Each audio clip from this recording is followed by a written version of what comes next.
Jeff Eschliman, welcome to the conversation today. So delighted to be with you, John. It is a real pleasure to be with you. You're joining us from the Phoenix area. I'm south of Salt Lake City in Utah. And today we're going to be talking about the secret to building great company culture.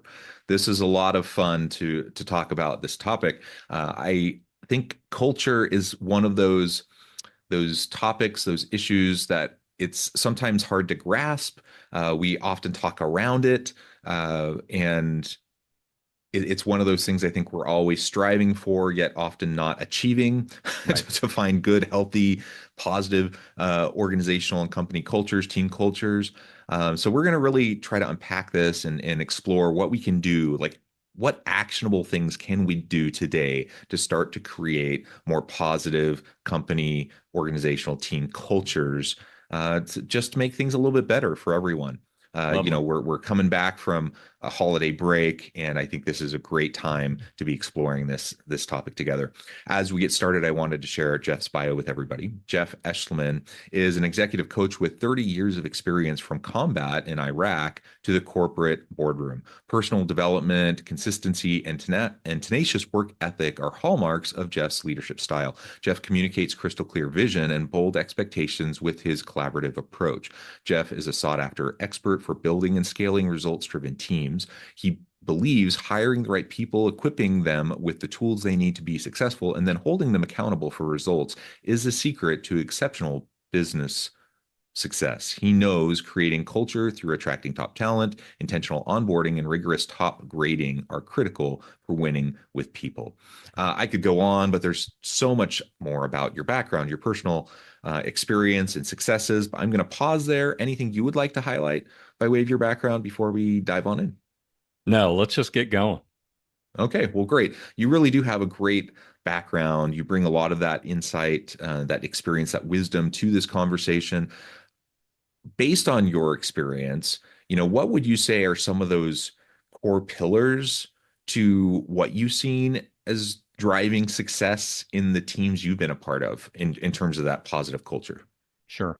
Well, I mean, we mentioned them there in the introduction. I mean, I'm a big fan of, well, you mentioned being practical. Hmm.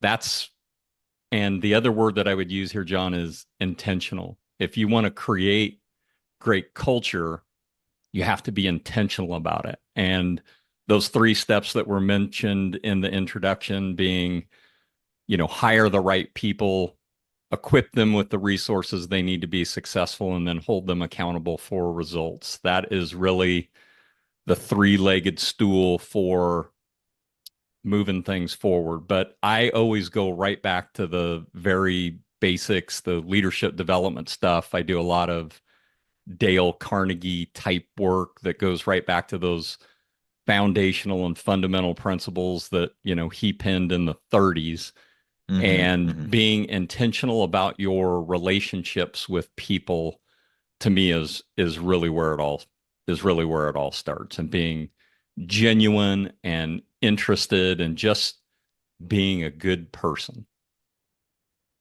Yeah, I mean, there's all sorts of complex models out there. There's lots of highfalutin ivory tower types of gobbledygook we can talk about, but when it really comes down to it, it's just about being a good person, being good to people, treating people with dignity and respect. It really boils down to some pretty basic things, doesn't it? Right. And let if you don't mind, let's just kick off on hiring the right people. And Yeah. one of the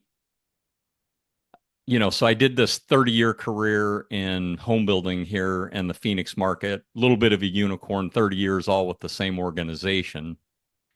And then after retiring and then going into executive coaching, I had my own lens on creating great culture within the organization that I had worked for all those years. But then I went out and started working with organizations, and I mean, sometimes it shocks me that the Hmm. level of, let's call it success, right? Which is mostly financial success that organizations can have without doing those things that we mentioned, hiring the right people and all that. But it doesn't end up leading to ultimate success because I'll end up working with the CEOs and founders that have, again, financially successful organizations, but it's usually one of two things. They are either tethered to the business, right? Like the organization is not running essentially without them, which is what I think, is a worthy idea to build a business that runs without you, and Yeah. not without you, but with the day to day. Yeah. So they're tethered, or they're not able to enjoy, let's call it that financial success, because they are so tethered to the organization that their home life is suffering, their relationships, their physical health, and or, even if they don't have one of those big three, they're not able to enjoy the success, the financial success in other ways, to be able to travel, or, because they'd go away on a 2 week vacation and come back and their, business would be a crater, right? Hmm. So to me, that's the pitfall of financial success. So for me, that's why the hiring the right people is so very important. And where I was going with that, what I see with a lot of my clients is sometimes it's even just the most basics, like having an accurate job description for what somebody's going to be doing in your organization. And if you don't, in my mind, start with that, well, then who are you going to get? You're going to get whatever's out there versus going out and intentionally and specifically searching for that ideal candidate who not only meets, I see a lot of businesses hire for skill set and experience, and all of those things are critical and important. But in my mind, if you're not hiring on the core values of yourself or your organization, then that's where problems happen later. And coaching for, let's call it, behavior versus performance is one of the hardest things to do in the workforce. So it's vital to me to attract and hire the right kind of talent. And it's not easy to do, but it is possible, right? So I'll pause there and see if you want to go anywhere else. Well, yeah, I think that's right. And, a lot of times we talk about culture from a reactive standpoint. Um, and so there's a problem, right? We have some sort of toxicity in our culture. And so then we think, okay, how are we going to fix this? And certainly if there's toxicity, we need to try to fix it. We need to try to address it. We need to get rid of the toxic person. We need to fix the, whatever the broken system or structure is. We need to infuse, positivity. We need to do those things, right? But it's so much easier to just be proactive about it in the first place. And Right. that starts with getting the right people in the first place, right? Yeah. To your point, finding people that align with your values, that have aspirational goals that are in alignment with what you're trying to accomplish in your organization. And that goes beyond simply skills alignment. So certainly, we want people that have the competencies, the skills, and the capabilities to do what we need, to get done in the business. That's super important, right? Right. But we also can train, for a lot of the skills that need to be accomplished. And sometimes it's harder to find alignment in terms of the values and the mindset and some of those sorts of things. And so it's really, really important to keep in mind that the cultural piece, the fit piece, the values congruence and alignment piece, those those really can be tough. And so we need to be super intentional about how we craft putting the the team together and creating that culture in a proactive way on the outset. It's hard enough to do it that way and then to maintain, and to cultivate a positive culture in that kind of an environment. Sure. Um, you know, and then if you're trying to fix and to nurture back to health a sick culture, that's so hard, so just trying to be as proactive as possible is always the better approach. Right. And what we're talking about here also presupposes that your organization has its purpose well defined and its core values and core competencies well defined. To me, that's the North Star. I've ran in business for the last 15 years of my career, a one-page strategic plan that talks about core purpose, core customer, then it's core values, core competencies, and really defining what you want that to be, to me, is that predecessor to going out and searching for, again, like we're discussing, this right candidate. Yeah. So let's assume we do, we have a good job description in place. We actually know what we need. We have a clear take on our strategy, our vision, our values, what we actually, when we're thinking about congruence and fit, when we think about all those things and the skills, the competencies, the capabilities that we need, when all of that's clear to us, we go out, we find the right people, we form the right team. Let's assume all of that's in place. And that's a huge assumption, right? Because that's really hard to do. But Right. let's assume all of that's in place. Now what? Like now, how do we go about, moving forward to further create and maintain and sustain this positive, healthy culture? Right. And that's a good segue into number two, which is equip your team with the resources they need to be successful. Right. And for me, that even starts in the interview process. So Mm-hmm. when you're crystal clear about who you are and what you do and how you do it, you can oftentimes screen folks out just in the interview process, right? To make sure that there's alignment there. But let's say that you've gotten past that part and we found an ideal candidate. Here's another thing that I find in business that, and this is one of all the things that we're going to talk about that are hard to do. Here's a really easy one that I also see organizations not do, which is how well do you onboard a new Mm-hmm. team member, right? Mm-hmm. And so, even just the basics of having their workspace set up if they're not remote, if they're in person, making it special. For my old boss used to, John, equate this to like starting fifth grade, Mm-hmm. right? And it's one thing to even just start fifth grade, even if you're at the same school and you're this, dorky kid. But, imagine you were going to a brand new, school in fifth grade and how alone you feel. And he used to Mm-hmm. always remind us that when somebody starts in our organization, it's like that. It's like you're going to school for the first time at a new place. And it's our job to not only just make them feel welcome, but celebrate the fact that they chose you. And one of the things that I used to do in my organization, we had company logoed shirts, that kind of thing. And in the interview process, if we got to the point where I was going to hire this person, I'd have my admin assistant find out what their shirt size was, and I would send them. I'm an old school, handwritten note guy. And so I would just pin them a little just a little note that says, hey, Sally, loved meeting you in the interview process. Can't wait for you to get started. I know you're going to be a tremendous value add to our organization.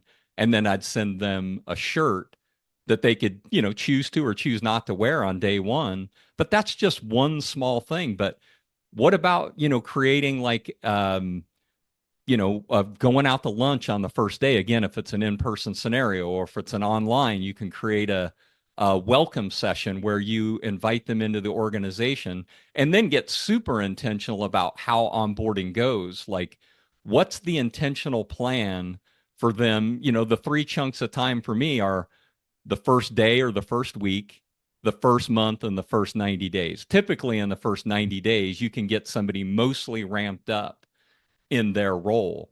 But if you just go about it haphazard, it doesn't make for success. So how well you onboard somebody is, to me, one of those things that is easy to do, but it's also so easy to do that most people, at least what I've seen in business, don't do that part well. I agree. I think most don't do it well. In my experience, most really don't do it much at all. You show up, they'll do like onboarding is you show up and you do your HR paperwork. You choose your benefits package, your plan, health plan, whatever. You do, you sign, you fill out your direct deposit form, you do some of that kind of stuff, and that's Sure. your onboarding. Right. And those things are important. You need to do that, but that's like out of all of the things that you should be doing in onboarding, that's like super low on the Table priority stakes. Yeah. list, you know? Yeah, and so all the things that you said in terms of like helping them to get to understand the feel of the organization and the team and to get to know people and to understand the values, that can start from the very beginning. That should start from the very first time they see a job posting. Like Right. they should get a feel for, oh, this is an organization I want to work with because of XYZ. Like this is the place to be, right? And then from the time they start interviewing, it should be reinforced over and over again to the time when they come into the organization, they're excited to be there Exactly. because you're an employer of choice, right? And they come in and they start to have that reinforced in those first days and weeks in the organization. And all that should be reinforced through all the onboarding practices that occur. And then it's just a huge swing and a miss from a lot of organizations. It's just a Right. missed opportunity that they just don't do it. Right. And someone shows up and you miss out on all that goodwill, that honeymoon period at the very beginning when people are so ready and willing to just kind of give themselves to the organization. And you lose that momentum. Right. And people are just so excited and ready to hit the ground running, and instead, they just kind of get thrown into the weeds, and they don't really know what they're doing, and people don't really know what to tell them to do, and Right. it's weird how unprepared teams often Organizations are are. for the new people that come in.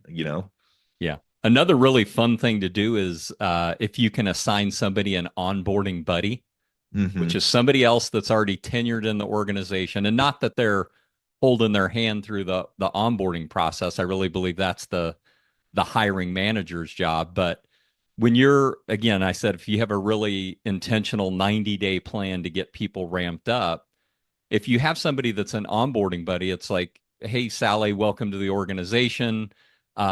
John is over here in accounting, but he's going to be your onboarding buddy, even though he's not in the same department. You're going to get a lot of information here over the next 90 days about who our organization is, how we operate, what we do.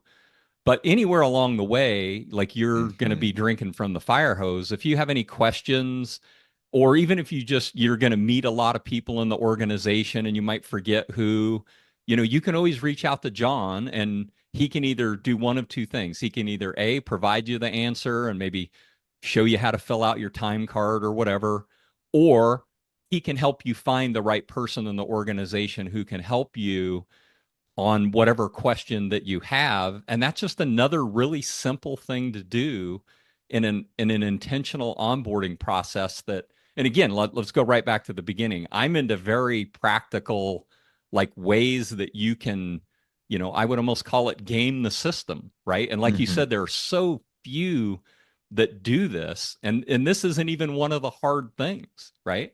So that's why I think that's so important. Yeah. Okay, so you get the right people in. That's hard to do, but it's certainly doable. You onboard them, you get them more embedded into the organization. Now, what would you say is the next key thing that organizations should focus on? Well, the next bullet that I want to cover under this idea of equipping people is communication. But before I hit communication, I want to talk about what my holy grail is with culture, and Mm. that's team member engagement versus team member satisfaction, right? Mhm. And just again, paint a picture of what I see a lot of in business is I call the first tier of business like the don't leave me type culture, Mhm. where organizations, the managers and senior level leaders are just waiting for the next person to, turn in the resignation. And that's if they're not, hiding in their cubicle and, quiet quitting mode, right? Yeah. So if for what I see mostly like online and celebrated is a place where you can get an organization to move from don't leave me to employee satisfaction, which is good, right? Satisfaction generally means I'm happy with the compensation package, the benefits, the culture itself is a place where you can exist and you're satisfied, right? And that is fine. But if you really want to create an A player culture and you want to create the kind of place where you get, again, my holy grail is engagement, right? And Mhm. I love to use sort of a negative analogy, right? Like Henry Ford used to say, like, why did I hire a person? I hired them for their hands and I got the whole person, right? Like smoke breaks and all. And Mhm. that's the negative side. But employee engagement for me, or team member engagement, is when you get more than their hands, you get their heart and their mind, and you get their ideas. And what I've seen in engagement is you get more of everything. Like you get more than you're paying for in the comp plan and all that. And that is engagement, where people are excited to do what their role is. They're excited to work in your team engagement, or they're in your team's mission. You're all focused on the same purpose and vision. And so when you can create team member engagement, to me, that's the holy grail. Now, I said all that to tell you this, which is the key to all of that is effective communication. And I mean at the one-on-one team member level, and let's put that one as B, but let's talk about at the A level, which is how is the organization communicating, again, the mission, the vision, the values, but then what is the business and how are we doing? Here's the business plan. And again, my holy grail, John, is when you can get every person in the organization to understand what their role is in this business success, and then you have the communication and the metrics to back up how we were doing. That gets into the level B, which is direct communication. And again, this is one of those things where it just blows me away how many organizations I work in that they don't have like regular one-on-one communication. I was just working with this founder over the last 6 months, and I said, how often are you having one-on-ones with your direct reports? And he said, well, I mean, we all work here in the same office. I see them every day. If I have something, I just walk into their office and we have a Yeah. conversation and we resolve it. And I'm like, okay, well, that's communication, yes, but what you're missing here is the intentional piece, right? Right. And so if you have intentional one-on-ones, and I don't, I'd love to hear what you think the sweet spot is for one-on-ones. My personal is 2 weeks. I have organizations that meet, or individuals that meet on a weekly basis, or even later in my career, I was able to stretch mine out to monthly with my direct reports because we were having daily huddles and regular communication. But all of these were super intentional. And the Mhm. reason I think the one-on-one meeting is so vital is, and here's another little aside, I personally believe that the team member should run the one-on-one, not the leader, not the manager. And I have a really simple 3-step process. Number one on the list is you tell me how things are going. Tell me, it's your job description, it's the company initiatives, it's the how many sales, or the cycle time, is the budget, it's all of the performance level metrics. How are you doing? And then number two on the list is how can I support you, or how can the team support you? And then number three on the list is now I'm going to tell you how I think you're doing, right? Mhm. And it's not just the performance and the metrics and all that, although that's probably 70% of it. 30% of it is coaching on behaviors, right? Mhm. And again, like I mentioned at the outset, that is not easy to do in business, is to coach to behavior, versus what's more common in business is to coach to performance. But if you're not coaching to behavior, in my estimation, you're not going to build an A player culture. You're not going to build something that you have team member engagement.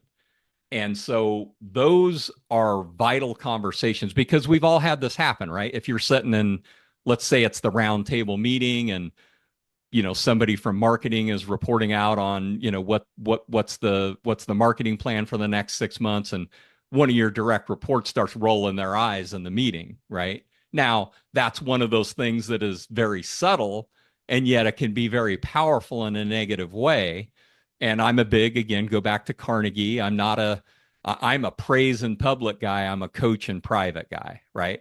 So I want to pull my direct report either right after that meeting, if need be, but in our next one-on-one interaction, like that's going to be something that we discuss in their one-on-one, is the negative effect that body language and things of that nature can have on the group as a whole.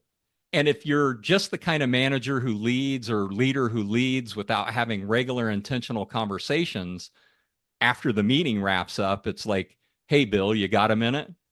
Right. And it sounds like you're going to the principal's office, and maybe you are. But if you have regular interactions, regular one-on-one communication where you're talking about both behavior and performance, then this is just what we do here. Right. And you have these subtle cues, and it's coaching rather than discipline. Now, it can get to discipline if things aren't going well, but when you run your style in a coaching manner, to me, that is just so much more effective.